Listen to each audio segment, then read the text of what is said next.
Damas y caballeros, hoy vamos a hablar de física un poquito. Para ser más concretos, vamos a hablar de Heisenberg.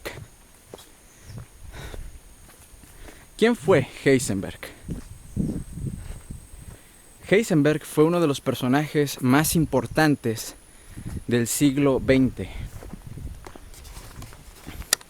Él hizo algo que se conoce como mecánica matricial.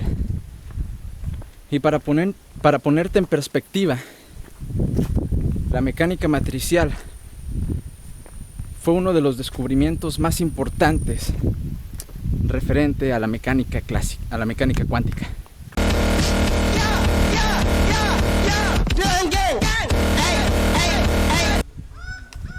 Por allá cuando Heisenberg vivió en 1920, apenas estaba desarrollando la mecánica cuántica, la física de los átomos. Y había ciertas cosas referente a los átomos que nadie sabía qué pedo. Cosas como que los átomos emiten líneas de emisión que se llama espectro visible de los átomos. Y estas líneas es una especie de código de barras, es una especie de huella digital para los átomos.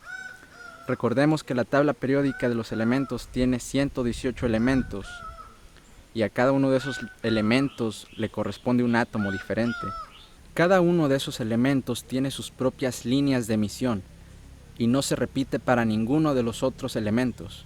Resulta que los físicos estaban tratando de predecir esas líneas utilizando puras matemáticas y nadie sabía cómo hacerlo, era un problema realmente difícil. Bueno, hubo uno de ellos, uno extremadamente listo llamado Niels Bohr, que logró hacerlo para el átomo de hidrógeno, para el primero de los átomos.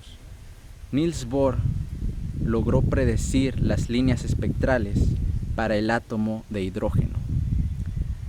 ¿Cómo lo hizo? Bohr supuso que los átomos era una especie de sistema solar en miniatura, con el núcleo siendo como el Sol y los electrones siendo como planetas orbitando alrededor del núcleo.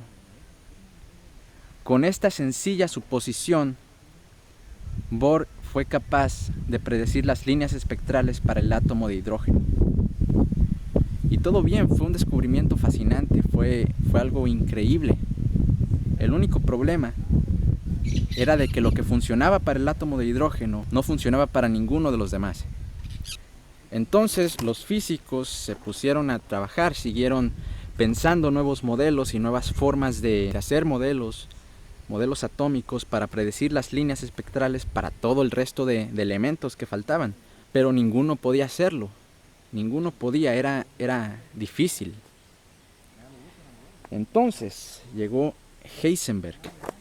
Heisenberg tomó un enfoque radicalmente distinto.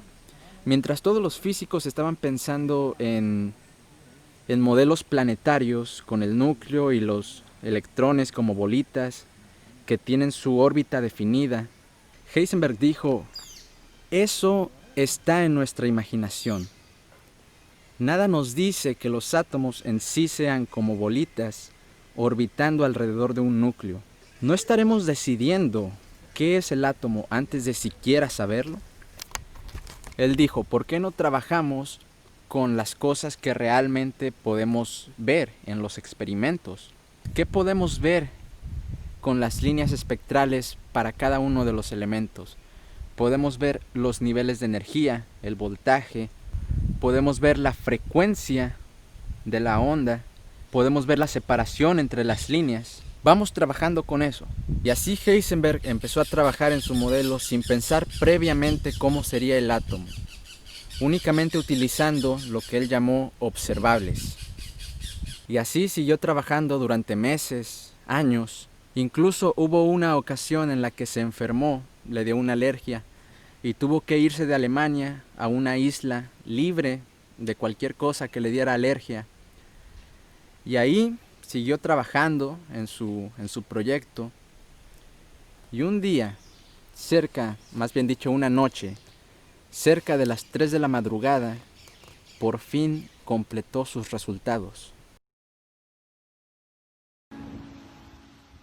Eran cerca de las 3 de la madrugada cuando el resultado final estaba ante mí.